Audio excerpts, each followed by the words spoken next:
ইউনূস রাষ্ট্রপতি হলে খারাপ হয় না আমার বিবেচনায়। রাষ্ট্রপতি এই পদটা আমাদের দেশের জন্য আসলে কি এটা বোঝার আগে আমরা পার্লামেন্টারি সিস্টেম যেখানে পয়দা হয়েছিল সে ইংল্যান্ডে যাই, তাছাড়া বুঝতে পারবো না।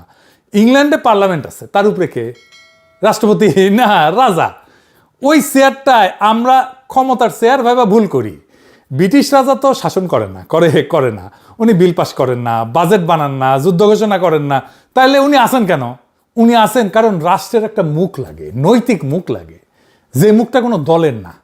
প্রধানমন্ত্রীও তো সবাই ভোট দেয় না, অর্ধেক দেশের লোক তো ভোট দেয় না, এটাই নর্মাল, এটাই তার কাম। কিন্তু রাজা কারো শত্রু না, রাজা কারো বিরোধী না। যেই লোকটা লেবারে ভোট দিছে, যেই লোকটা টরিতে ভোট দিছে, দুইজনেরই একই রাজা। তো চেয়ারটা ক্ষমতার না, চেয়ারটা একটা ইউনিফাইং ঐক্যের চেয়ার। বাংলাদেশে আমরা এই জায়গাটা কোনোদিন ধরতে পারি নাই।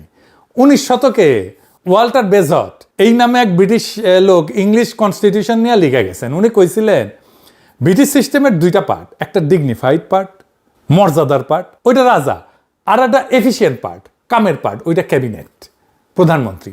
জনগণ ভালোবাসে প্রথমটারে, মর্যাদার, আর শাসিত হয় দ্বিতীয়টারে দিয়া।